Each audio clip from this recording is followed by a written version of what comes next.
In a world where AAA blockbusters get all the attention, it's easy to overlook the hidden gems, the AA games that punch way above their weight.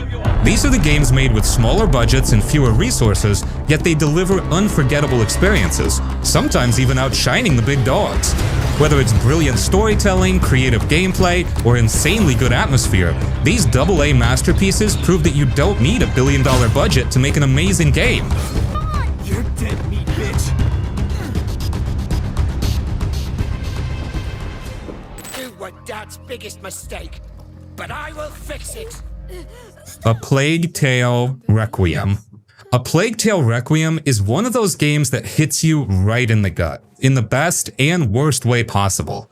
It's beautiful, heartbreaking, and brutal all at once, and by the end, you'll probably just sit there in silence wondering how a game about two kids running from rats could wreck your soul this hard. The game follows Amicia and her little brother Hugo as they try to escape the curse that's been haunting them since the first game.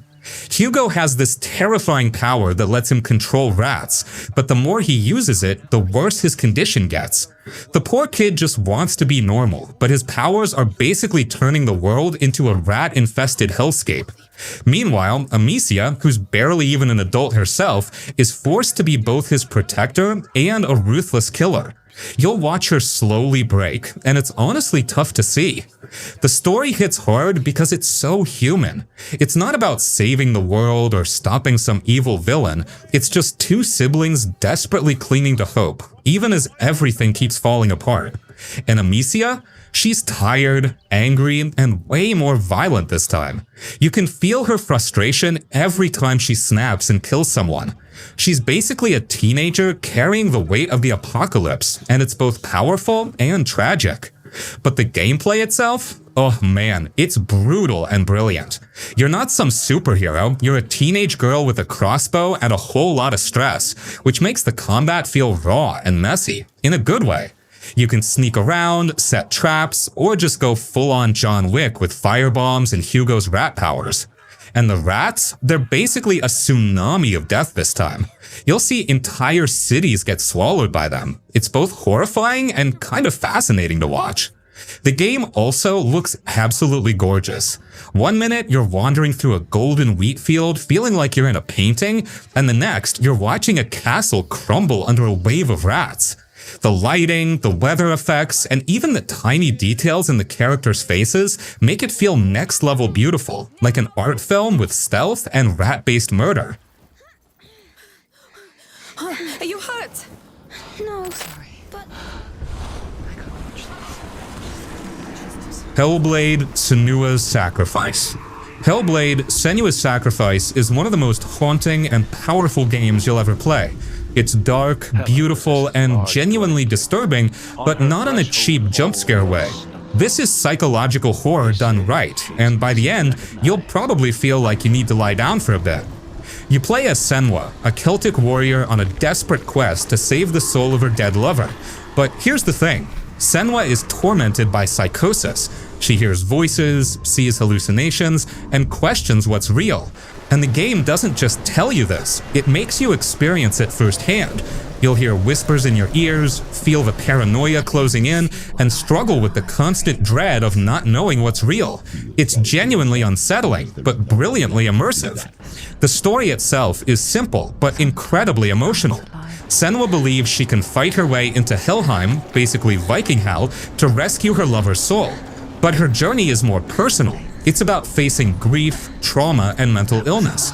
As you play, you'll see glimpses of her past, the abuse she suffered, the loss she endured, and it makes her determination feel painfully human. But what makes Hellblade hit so hard is how it puts you in Senua's shoes. The voices in her head aren't just creepy background noise. They taunt you, confuse you, and sometimes even help you. One voice might warn you of an enemy attacking from behind, while another might mock you for being weak. It's constantly disorienting, making you second-guess everything. And when you're fighting for your life, those voices get louder and more frantic, making the tension absolutely nerve-wracking. The combat is brutal and raw, but it's deliberately simple. You're not some overpowered warrior, you're just Senua, fighting through her pain. The clashes feel slow and heavy, with every swing carrying weight. You'll dodge, block, and strike, but the real fight is the mental battle. The screen distorts when you're overwhelmed, and the voices scream louder, making you feel Senua's struggle with every step. Visually, Hellblade is stunning in the most unsettling way. The landscapes feel otherworldly, with twisting, surreal environments that blur the line between reality and illusion. You'll walk through forests made of bones, stand on beaches of blood-soaked sand, and stare into endless, haunting voids. The visual distortion effects and shifting environments make you constantly question what's real, which makes the whole experience feel like a fever dream. But the most powerful part of Hellblade is how raw and human it feels. The game doesn't glorify Senua's mental illness, it shows it with painful honesty.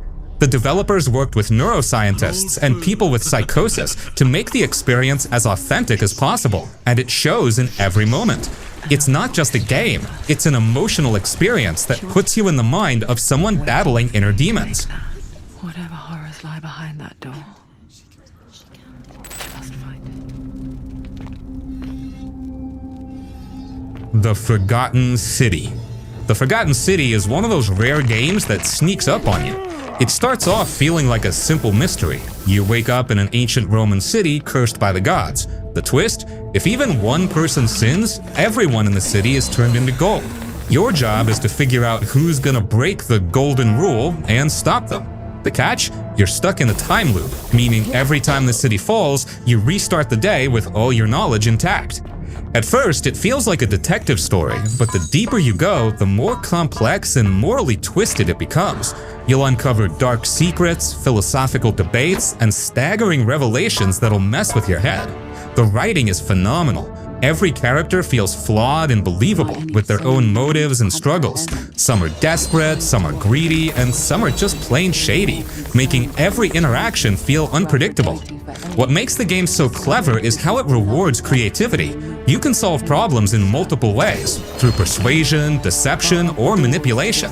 And because of the time loop, you can get away with things you normally couldn't. Steal money? No problem. Just reset the day and keep the cash. It makes you feel smart without ever feeling cheap. The city itself is hauntingly gorgeous. The golden statues, frozen and terrified poses, tell silent stories of suffering. The crumbling Roman architecture, paired with faint whispers of lost souls, creates an eerie, dreamlike atmosphere. It feels ancient, tragic, and surreal all at once. But the real brilliance of the Forgotten City is its philosophical depth. The game constantly challenges your morality, asking questions like, what is a sin? Or do the ends justify the means? It doesn't spoon-feed you answers. Instead, it forces you to think for yourself, making every choice feel meaningful. And just when you think you have it all figured out, the game hits you with some wild twists that'll blow your mind. The final revelations are so shocking that you'll want to replay it just to catch all the clues you missed.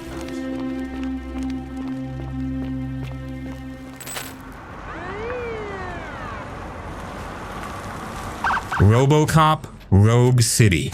You play as Alex Murphy, a Detroit cop turned cybernetic crime fighter, tasked with cleaning up the city's violent underbelly. The story fits perfectly into the RoboCop universe, with dark, satirical themes about corporate greed, corruption, and the line between man and machine. You'll face ruthless gangs, shady corporations, and corrupt cops, all while piecing together a larger conspiracy. The narrative is surprisingly well written. It's not just a mindless action fest. It dives into Murphy's fading humanity. You'll see glimpses of his past life, wrestle with what's left of his emotions, and face moral choices that actually impact the story. Whether you play as a by-the-book cop or dish out brutal street justice, the game reacts to your decisions, making you feel like you're shaping RoboCop's legacy. But the real star here is the gameplay, and it absolutely nails the power fantasy of being RoboCop. You move like a walking tank, slow, deliberate, but practically unstoppable. You can shrug off bullets, punch enemies through walls, and obliterate entire gangs with pinpoint accurate headshots. The game captures that mechanical, powerful feel perfectly, making you feel like a relentless force of justice. The gunplay is incredibly satisfying. RoboCop's signature Auto 9 pistol tears through enemies with brutal precision, and you can slowly upgrade it with explosive rounds, piercing shots, and rapid-fire mods, turning it into an absolute handheld cannon. You'll also get to use heavier weapons like shotguns, machine guns, and even grenade launchers, but nothing beats the sheer fun of landing perfect Auto 9 headshots and watching enemies crumble under the firepower. But Rogue City isn't just mindless shooting. It surprisingly mixes in detective elements and RPG-style decision-making. You'll investigate crime scenes, question suspects, and choose how you handle criminals, whether you arrest them or go full RoboCop and deal out lethal justice. There are also dialogue choices that affect how the story unfolds, making it more layered than you'd expect. The atmosphere is spot on. Detroit is grim, dirty, and drenched in neon, with crime-ridden streets, shady alleys, and corrupt corporate offices. The environments are dripping with 80s-style dystopian flair, making it feel like you're walking through the original movies. And the game absolutely nails the RoboCop aesthetic, with authentic sound effects, synth-heavy music, and brutal, over-the-top violence. What makes Rogue City stand out is how it doesn't try to be more than it needs to be. It sticks to its strengths: badass RoboCop action, solid storytelling, and just the right amount of player choice. It embraces its B-movie roots, giving you campy one-liners, blood-soaked shootouts, and cheesy but charming dialogue. By the time you finish, you'll feel like you just played through a lost RoboCop movie, with plenty of callbacks, fan service, and action-packed set pieces. It's a rare AA gem that knows exactly what it wants to be: a fun, power fantasy shooter with surprisingly deep storytelling and authentic RoboCop vibes.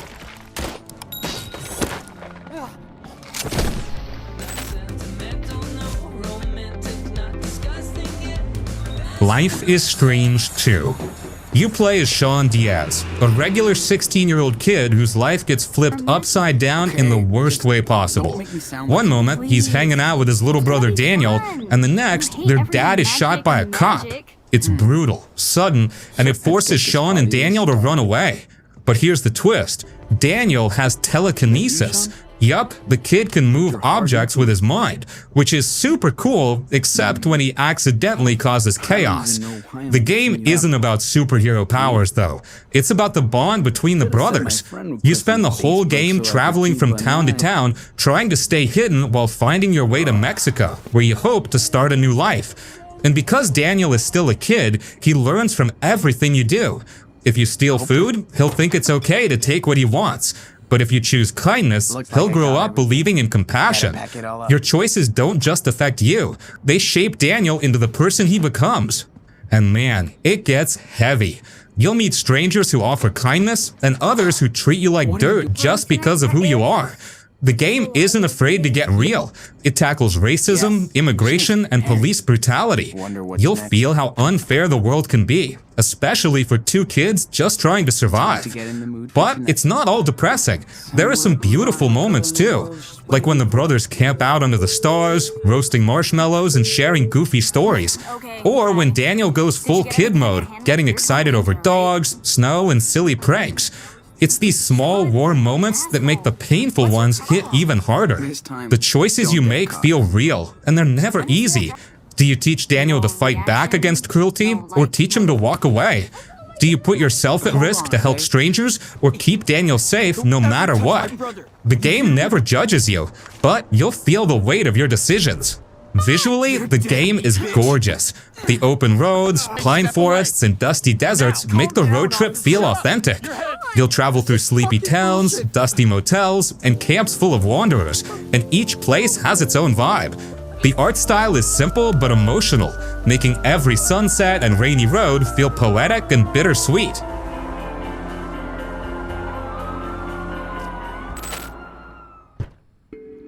Anyone here? Observer System Redux. Observer System Redux is one of those games that just gets under your skin and stays there. It's creepy, weird, and unsettling, but in a way that makes you want to keep going, even when you're low-key freaked out. You play as Daniel Lazarski, a detective in a dystopian future where people can plug their minds into computers. But Daniel's not your average cop. He's an observer, meaning he can hack into people's memories and experience their thoughts and fears firsthand. Which sounds cool, right? Yeah, until you start seeing their nightmares. The story kicks off with Daniel getting a call from his estranged son, who seems to be in trouble. When Daniel tracks him down, he finds a dead body in a shady apartment building, and from there, everything goes straight to hell. The game isn't about solving a simple crime, it's about digging through broken minds and witnessing some seriously disturbing stuff. The mind hacking sequences are where the game really shines, and where it gets straight up messed up. You'll see people's darkest memories, but nothing makes sense. One moment you're walking through a glitchy hallway, and the next you're in a twisted, pixelated nightmare where the walls breathe and the furniture moves on its own. It's trippy as hell, and you'll constantly feel on edge, not knowing what's real or fake. The setting is straight up depressing, in a good way. The whole game takes place in a rundown apartment complex where everyone is either dead, missing, or paranoid. The hallways are dim and filthy, flickering lights barely work, and you'll constantly hear disturbing whispers and weird mechanical noises. It's claustrophobic as hell, making you feel stuck in this decaying cyberpunk hellhole. What's cool about Observer is how it balances detective work with horror. You'll investigate crime scenes, scan for blood, clues, and DNA, but then you'll jack into someone's mind and everything goes full-on psychological horror. And it's not just cheap jump scares, it's the slow, disturbing kind that messes with your head. Oh, and Rutger Hauer, the guy from Blade Runner, voices Daniel, which makes the whole experience even better. His gruff, tired voice makes Daniel feel like a man who's seen some real messed up stuff and just wants to get through one more case. The Redux version adds better visuals and extra content, making the already eerie atmosphere even more haunting. The lighting is darker, the environments look grimier, and the new side missions add more backstory and twisted lore. Overall, Observer System Redux is like diving headfirst into a glitchy, fever dream version of Blade Runner. It's weird, unsettling, and genuinely disturbing, but it keeps you hooked. If you love creepy, mind-bending sci-fi with a dark detective vibe, this one's 100% worth your time. We lived in harmony among the Fae, in a world Kingdoms of Amalur. might awaken. Kingdoms of Amalur: Re-Reckoning is one of those games that kind of flew under the radar when it first came out, but man, it deserves way more love. It's got a massive open world, fun combat, and tons of customization, making it stupidly addictive once you get into it. You play as the Fateless One, which is basically a fancy way of saying you're the only person in the world who isn't bound by fate. Everyone else, their lives are already written, but you're a wild card. You can rewrite fate itself, which makes you a huge threat to the evil forces trying to control the world. The plot isn't super groundbreaking, but it's still solid. There's war, magic, destiny, and plenty of cool fantasy twists. What really makes the game shine, though, is the combat. It's fast, flashy, and super satisfying. You've got tons of weapons and abilities, and you can mix and match classes however you want. Want to be a magic-wielding rogue? Go for it. A warrior who throws fireballs? No problem. The game doesn't lock you into one build, which makes experimenting fun as hell. Plus, pulling off huge combos and unleashing brutal finishers never gets old. The world is massive and beautifully designed, with lush forests, glowing caves, and massive open plains. It feels like stepping into a fantasy novel, with plenty of side quests, dungeons, and hidden treasures to find. And since every region has its own look and lore, exploring never feels boring. One of the best parts is how flexible the game lets you be. If you get bored of your build, you can literally reset all your skills and try something new. It makes the gameplay feel fresh even after hours of play. And trust me, you'll be here for a while. The game is stupidly huge, with dozens of hours of quests, faction missions, and tons of gear to collect.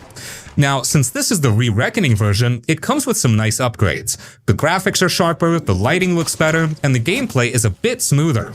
Though it still kind of feels like an early 2010s game, but in a charming way. It also includes all the DLC, so you're getting the full package with extra content and weapons.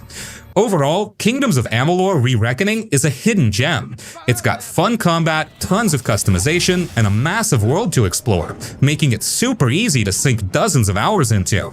If you're into open-world RPGs with deep combat and loads of content, this one's 100% worth checking out.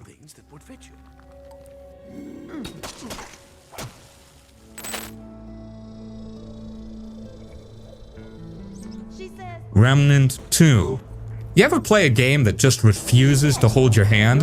Yeah, that's Remnant 2. It drops you into its brutal, twisted world and basically says figure it out or die trying. And you will die a lot. But the thing is, you'll keep coming back because it's just that damn good. At its core, Remnant 2 is a third-person shooter, but it's got the soul of a hardcore RPG. You'll explore bizarre, randomly generated worlds, fight nightmarish creatures, and take on some of the most creative bosses you'll ever see. And the best part? Every playthrough is different. The game remixes the layout, enemies, and even entire quest lines, making every run feel fresh, even if you've already beaten it. The randomization makes exploring a blast. You'll never know what's coming next. Sometimes you'll stumble into a mini dungeon with a crazy hidden boss, other times you'll find a merchant with rare gear. The constant surprises keep the game wildly unpredictable. And man, the build variety is insane. You pick an archetype, which is basically your class, but later on you can dual class, creating some wild combos. Want to be a stealthy sniper with healing powers? Go for it. Or maybe a tank that summons minions? You can do that too. The freedom to mix and match abilities makes every build feel personal, and it's stupidly fun experimenting. The co-op is where it gets real spicy. Playing solo is tough, but running with friends turns it into pure chaos. Enemies scale with your team, so fights get more intense, but coordinating your builds makes it super rewarding. Plus, it's just way more fun laughing with your buddies when you all get absolutely destroyed by a giant mutant deer out of nowhere. Visually, Remnant 2 is gorgeous and freaky at the same time. The worlds feel alien and surreal, with twisted forests, crumbling ruins, and corrupted cities that all feel alive with detail. The lighting and particle effects make the environments pop, and the enemy designs are straight up nightmare fuel. Honestly, Remnant 2 is one of the best co-op shooters out there. It's challenging, unpredictable, and endlessly replayable. Whether you're fighting through it solo or with friends, you'll keep coming back for more, because it's just that damn fun.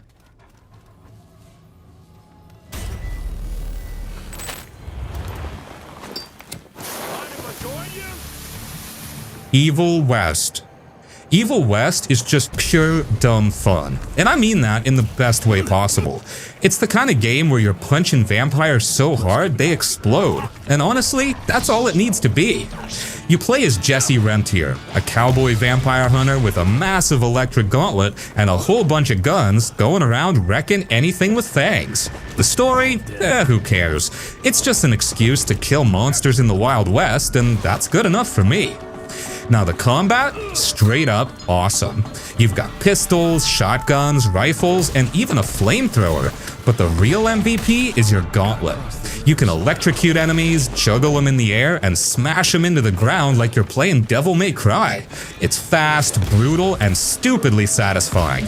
Like, you can punch a vampire so hard it flies into a spike trap. And trust me, that never gets old. The enemies are pretty cool too. You'll fight hordes of minions, huge brutes, and some wild-ass boss monsters.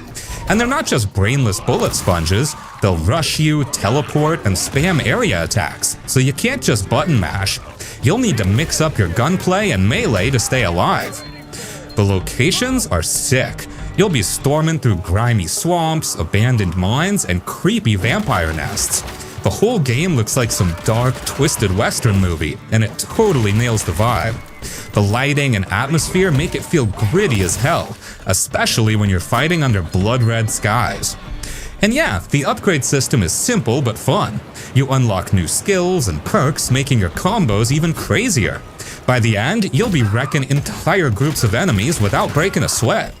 Honestly, Evil West is just a good time. No fluff. It's the kind of game you boot up when you want to turn your brain off and wreck some monsters. If you're in the mood for big guns, bigger punches, and non-stop carnage, you'll have a blast with this one. A basic universal concept without morals, destiny. By design. The Surge 2. The Surge 2 is one of those games that doesn't give a damn about holding your hand. It just throws you into its brutal, futuristic world and basically says, good luck, sucker. And honestly, that's why it's so fun. You play as some random dude or lady who wakes up after a plane crash in Jericho City, which is now a complete war zone, overrun with killer robots, insane mercenaries, and people who've gone nuts thanks to a technovirus. The plot is fine, but let's be real, you're here for the combat. And man, the combat hits hard. It's Souls-like, so you'll dodge, parry, and die a lot, but the limb targeting system makes it way more strategic. You can lock onto specific body parts, like arms, legs, or even heads, and slice them clean off. Why? Because ripping off enemy limbs gives you new gear. You want that sick armored leg piece? Chop off their leg. Need a better weapon? Off with their arm. It's gruesome, creative, and stupidly fun. And the gear system is awesome. You'll collect tech scrap from enemies and use it to upgrade your armor, weapons, and implants. Implants act like mods, giving you stuff like health boosts, damage buffs, or even weird energy-based abilities. You can mix and match builds, making your character feel totally unique. The world design is top tier. Jericho City is gritty, broken, and chaotic, with dense slums, dark alleyways, and creepy industrial zones. It's all interconnected, with tons of shortcuts and hidden paths, making exploration super rewarding. And since the world changes as you progress, you'll keep finding new stuff even in areas you've already cleared. The enemies are relentless. You'll fight killer robots, cyborgs, and mutated freaks that'll wreck you in seconds if you're not careful. But the boss fights? That's where it really shines. These guys are huge, fast, and deadly, with wild attack patterns that'll keep you on edge, and beating them feels damn satisfying. Oh, and the combat customization is wild. You can mod your gear with elemental effects, like electrifying your blades or making your punches burn with fire. So you're not just slicing through enemies, you're shocking, burning, and dismembering them in the most savage ways possible. Graphically, the Surge 2 looks great, with detailed environments, slick animations, and some brutal finishing moves that never get old. And the sound design is on point. The crunch of metal limbs and the satisfying clunk of your exosuit punches make every fight feel gritty and brutal. Overall, the Surge 2 is a criminally underrated gem. It's got tough, rewarding combat, deep customization, and limb-chopping action that makes every fight intense. If you're into Souls-like games but want something with a sci-fi twist, this one will absolutely hook you.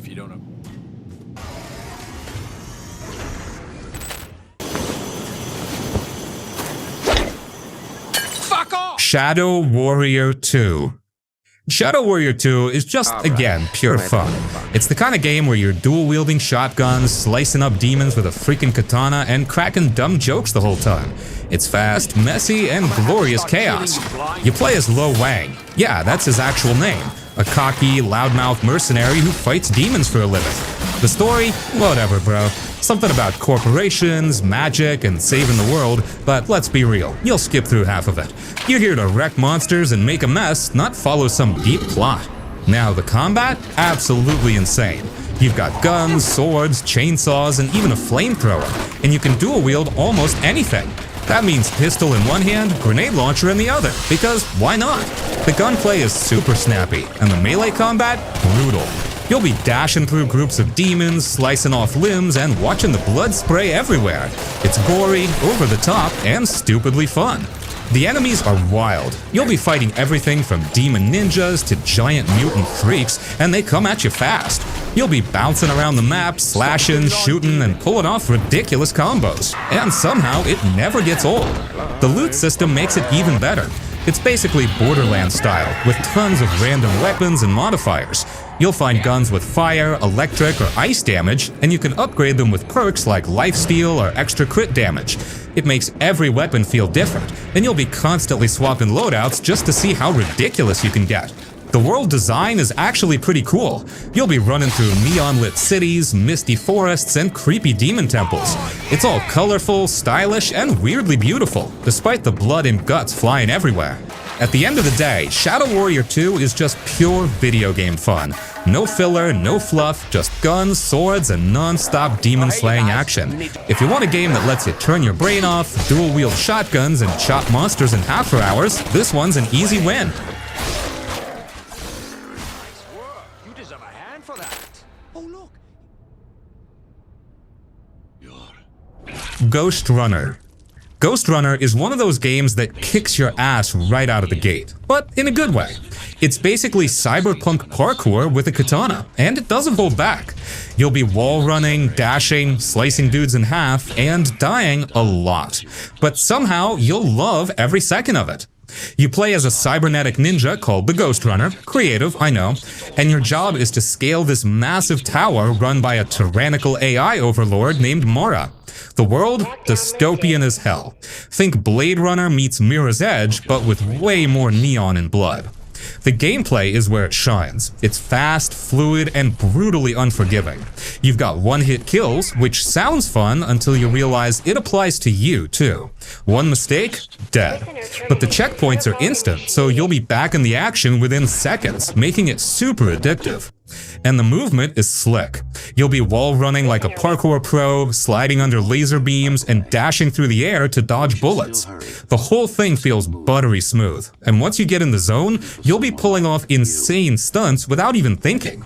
The combat is all about precision. You've got a katana, and well, that's pretty much it.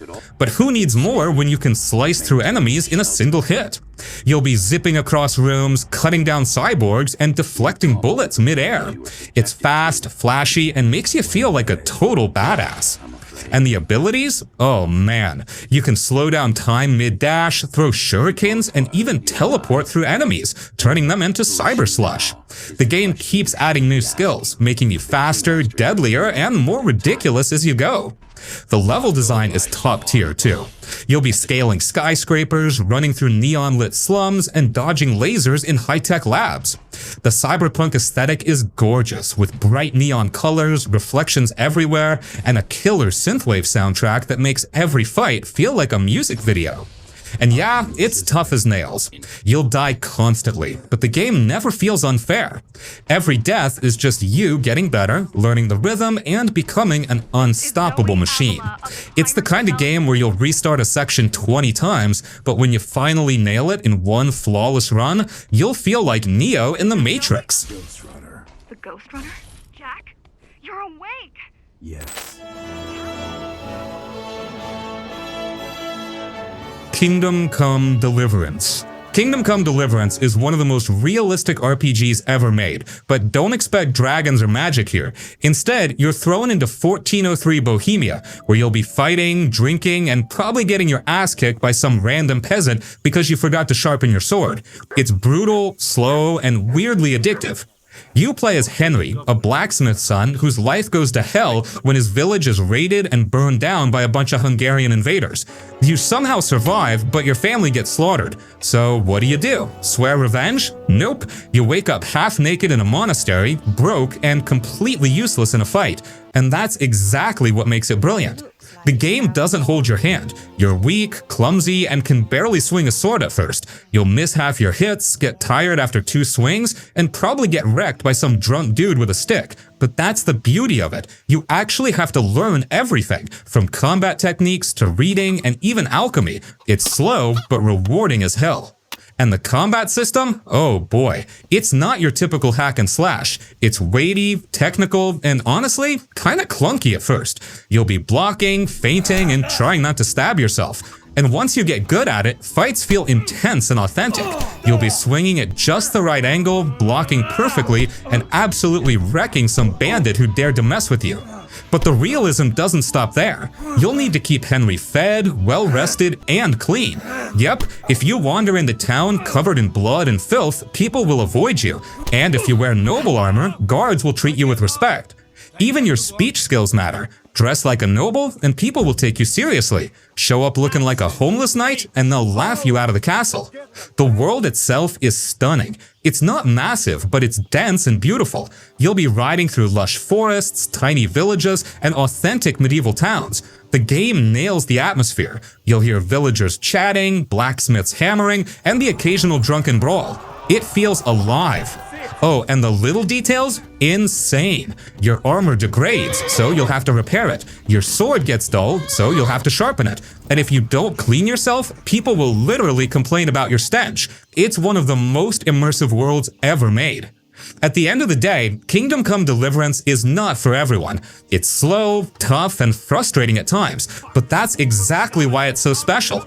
It makes every battle feel earned, every coin you make valuable, and every victory personal. If you want an RPG where you actually have to think, this one's an absolute must-play.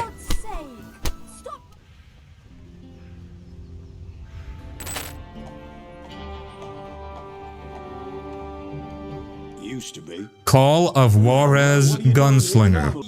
Gunslinger is one of the most underrated FPS gems out there, and I'm not even kidding. It's got tight gunplay, a killer Wild West setting, and a storytelling twist that makes the whole thing way more fun than you'd expect. It's short, sweet, and straight up badass. You play as Silas Greaves, a grizzled old bounty hunter who shows up at a saloon and starts spinning wild tales about famous outlaws he supposedly fought. The cool part? You play through his flashbacks, but the dude exaggerates everything. One second you're fighting off 50 bandits, and the next he's like, actually it was 100! And boom, the game spawns more enemies right in front of you. The way the narration messes with the gameplay is hilarious and brilliant.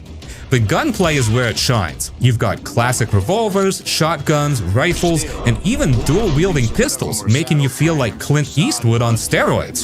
The shootouts are fast, messy, and satisfying as hell. You'll be popping headshots in slow-mo, blowing bandits off balconies, and pulling off insane combos. And yeah, the slow-motion bullet time? That was pretty freaking cool. Anyway, the levels are fun as hell too.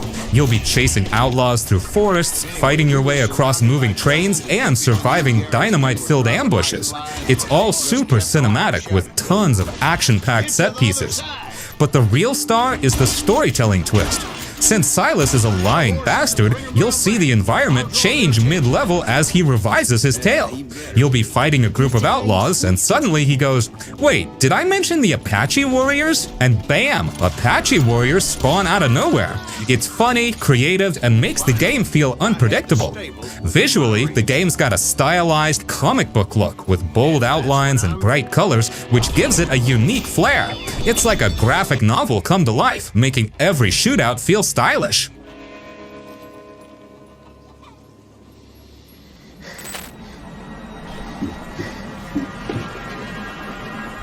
The Sinking City. The Sinking City is one of those weird-ass games that sneaks up on you. At first, it seems like just another detective game, but the deeper you go, the more you realize you're slowly losing your mind and loving it. It's basically Sherlock Holmes meets H.P. Lovecraft, with creepy cosmic horror, bizarre mysteries, and plenty of disturbing moments. You play as Charles Reed, a private detective who shows up in Oakmont, a flooded, rotting town where everyone's either insane, mutated, or both. You're there to investigate the town's supernatural weirdness, but also figure out why you're having freaky visions. And trust me, things get messed up fast. The detective gameplay is actually solid. You'll be searching for clues, linking evidence, and piecing together theories. There's no hand-holding either. You actually have to think like a detective. No quest markers or magical compasses here, just your brain and a notebook. You'll be matching clues, consulting archives, and solving some genuinely clever mysteries. But then the horror kicks in. You'll be exploring flooded streets, diving into sunken ruins, and running into some truly disturbing creatures. The monsters are grotesque, with slimy, tentacle-covered designs that feel straight out of Lovecraft's nightmares. And the atmosphere? Super creepy. The town feels claustrophobic, eerie, and completely messed up. What makes it stand out is the insanity system. The more you're exposed to the supernatural, the crazier you get. You'll start hallucinating, seeing freaky visions, and questioning what's real. There are moments where you literally can't tell if you're fighting a monster or just losing your mind. It's trippy as hell, and it works perfectly for the setting. The combat? Not the best. It's clunky and basic, and you probably wish there was less of it. But honestly, the detective stuff and atmosphere make up for it. You'll still push through the janky shooting just to see what kind of madness comes next. The world design is top-notch though. Oakmont feels gloomy and oppressive, with flooded streets, crumbling buildings, and murky canals. You'll be rowing through the waterlogged alleys, exploring abandoned mansions, and wading through chest-deep sewage, all while fighting off fish-faced cultists. It's gross, grimy, and weirdly beautiful in a haunting way. And the side quests? Some of the darkest and strangest you'll find. You'll help a woman find her missing husband, only to discover he mutated into a sea monster. Or you'll track down a thief, only to realize they were stealing cursed artifacts that drive people insane. It's weird, twisted, and perfectly fitting for the game's tone. You can't take me! Eat this!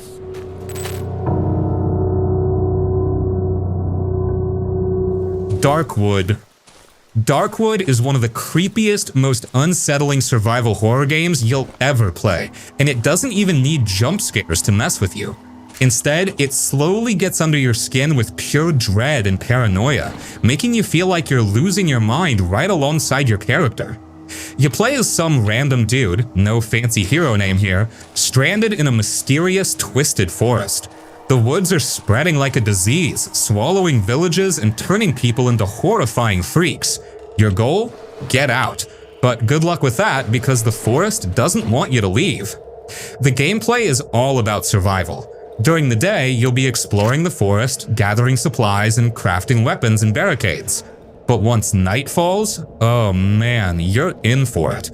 You'll be holed up in a tiny shack, barricading windows and clutching your rusty plank with nails, hoping you can fend off whatever's scratching at the door. And here's the thing, you can't even see properly. The game uses a cone of vision mechanic, which means you can only see what your character is facing, leaving you constantly paranoid about what's creeping behind you. You'll hear whispers, footsteps, and things moving in the darkness, but you won't know what's real and what's in your head. The combat? Clunky and stressful, but that's the point. You'll be swinging makeshift weapons and shooting rusty pistols, but every hit feels slow and desperate. And ammo is super rare, so you'll constantly be on edge knowing you can't just blast your way out of trouble. The atmosphere is insanely effective.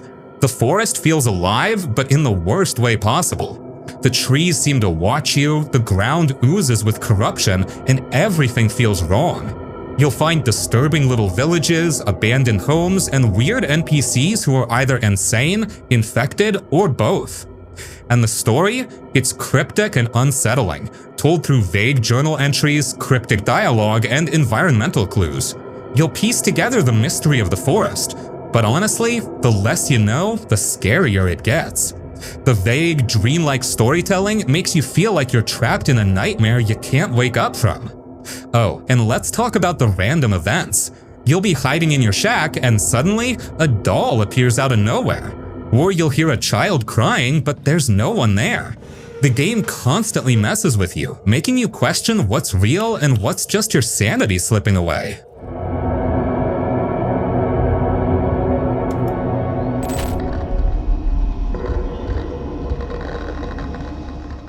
Signalis. This is survival horror boiled down to its raw, brutal form, but with a sci-fi twist that makes it feel fresh and disturbing as hell. It's weird, vague, and constantly messing with your head, which is exactly why it slaps so hard. You play as Elster, an android pilot who wakes up on a frozen hellhole of a planet after crash landing her ship. She's looking for her missing partner, but instead, she stumbles into an absolute nightmare. The place is crawling with corrupted androids, which are basically half-dead, glitching freaks with metal limbs and twitchy movements. It's sci-fi horror at its finest, bro. The gameplay? Classic survival horror, no BS. You'll be creeping through dimly lit corridors, solving puzzles, and managing your tiny-ass inventory like your life depends on it, because it does. You get 6 item slots, which means you're constantly making tough calls. Do you bring more ammo, or a health pack, key item, or a flare? It's stressful in the best way possible. But the real star here is the atmosphere, which is pure nightmare fuel. The pixelated visuals give it this retro PS1 vibe, but don't let that fool you, it's creepy as hell. The grainy filters, glitch effects, and claustrophobic level design make you feel trapped and uneasy the entire time. And the sound design? Bro, it's haunting. You'll hear distant clanking, faint whispers, and static bursts that make you constantly second guess what's around the corner. The story is, well, it's kinda confusing as hell. It's fragmented and dreamlike, mixing sci-fi horror with psychological dread. You'll find cryptic logs, disturbing notes, and weird flashbacks, but it never fully explains itself. And that's the genius of it. You're left with more questions than answers, which makes everything feel even more unsettling. And the world itself? Just pure nightmare fuel. One minute you're in a rusty colony bunker, the next you're walking through some surreal, broken reality with floating architecture and twisted visuals. It's trippy and disorienting, but it works so damn well.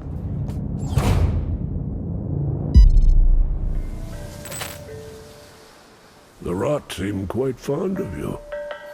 Kena Bridge of Spirits. Ever play a game that just feels like a warm hug for your eyeballs? That's Kena Bridge of Spirits. It's stunning, emotional, and way better than it has any right to be, considering it's Ember Lab's first game. But don't be fooled by the cute Pixar-style visuals. This one packs a serious punch, both emotionally and gameplay-wise.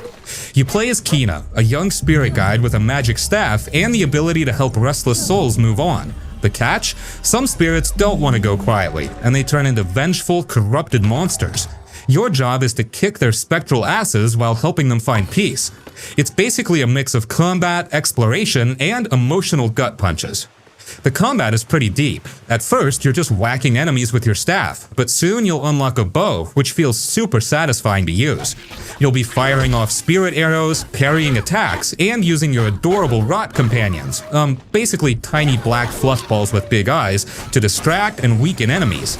And man, these little guys aren't just cute, they're crucial for solving puzzles and wrecking bosses. And the bosses? No joke. For such a bright, colorful game, Kena surprisingly throws some tough fights at you. You'll need to time your dodges, land precise parries, and strategically use your rod abilities. Some of the late game bosses will smack you around if you're not paying attention. It's challenging but fair, which makes every victory feel super satisfying. But where Kena really shines is its world and atmosphere. The forest environments are absolutely gorgeous, like Studio Ghibli level breathtaking. You'll be wandering through mystical woods, climbing ancient ruins, and exploring colorful villages. The lighting, particle effects, and fluid animations make the whole thing feel alive, like you're playing through an interactive animated movie. And then you've got the story, which is surprisingly emotional. You're helping spirits find peace, but their backstories hit hard. Some of them are tragic, bittersweet, and beautifully told through flashbacks and environmental details. You'll get attached to the characters, even the ones who only show up for a short time. It's the kind of game that sneaks up on you with its emotional moments. The Rot Companions deserve a whole section of their own. These adorable little creatures follow you around, and they're constantly doing cute stuff. Sitting on Kena's head, playing with flowers, or hopping into tiny hats you can find. And yes, you can customize their look with hats, because why not? They're both adorable and useful, helping you move objects, solve puzzles, and enhance your combat abilities.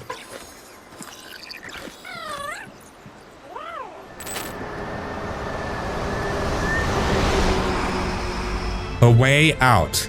A Way Out is a pure co-op game. You can't play it alone, you'll need a friend. And honestly, that's what makes it so good. You and your buddy become Leo and Vincent, two guys trying to break out of prison. They start off as strangers, but as the story goes on, they become close, almost like brothers.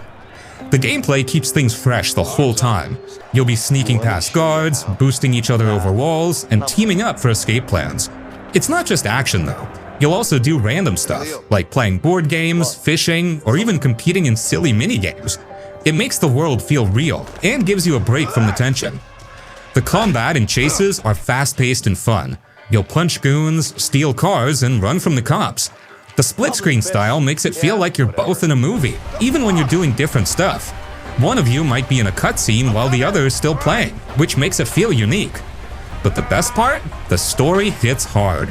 What starts as a simple escape turns into something way deeper. The twist near the end will probably shock you, and the final showdown? Let's just say you and your friend might not be so friendly afterward. A Way Out is short but memorable. It's emotional, creative, and way more fun with a buddy. If you're looking for a co-op game with a great story and fun teamwork, this one's a must-play. Just make sure you trust the person you're playing with. You'll see Can I why. ask you something personal? I'm sorry to hear that.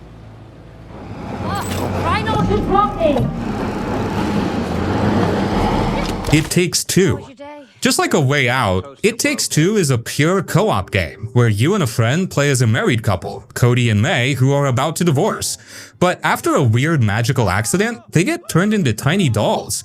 Now they have to work together to get back to their real bodies. The catch? They suck at being a couple, which makes the whole journey hilarious and messy. The gameplay is super creative. Every level has new mechanics, so you're never doing the same thing twice. One minute you're flying on a bird, the next you're shrinking and growing with a magic belt. You'll swing across gaps, ride on spiders, and even have snowball fights. It's constantly surprising you with fun new stuff. The puzzles and platforming are perfectly designed for co-op. You'll need to communicate a lot, whether you're pulling levers or timing jumps. And the boss fights? Insanely fun. They force you to use teamwork, and every fight feels unique. And man, the visuals are super charming. The world feels like a giant, colorful playground with tons of little details. You'll run through snow globes, climb over toolboxes, and ride on frogs. The cartoony style makes everything feel lighthearted and fun. At the end of the day, It Takes Two is one of the best co-op games ever made. It's fun, creative, and surprisingly emotional. If you've got a friend or partner, this is a must-play. Just be ready to yell at each other a little, because some puzzles will test your friendship.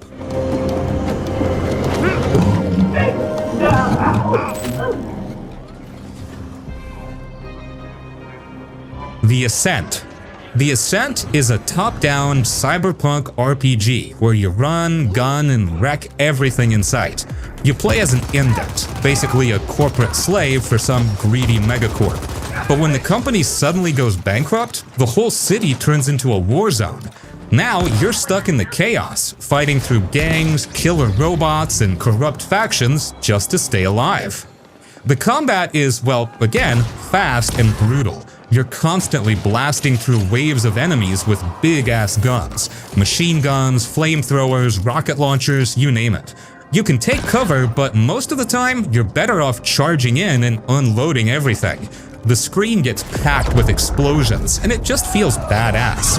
Plus, you get augments, like deploying combat drones, hacking enemy turrets, or slowing down time, which makes the fights feel chaotic and fun. The RPG stuff is solid too. You'll level up, unlock skills, and customize your build. Want to beef up your health and tank everything? Go for it. Want to boost speed and dodge around like a maniac? You can do that too. The gear system is addictive. You're always finding new weapons and armor, and tweaking your loadout is half the fun. But bro, the world is insane. It's pure cyberpunk eye candy. The city is packed with neon lights, massive holograms, and crowded streets full of NPCs just doing their thing. You'll be walking past street vendors, through seedy clubs, or into shady back alley labs. It's so detailed and alive, you'll probably spend half your time just wandering around taking in the vibe. Who the hell are you?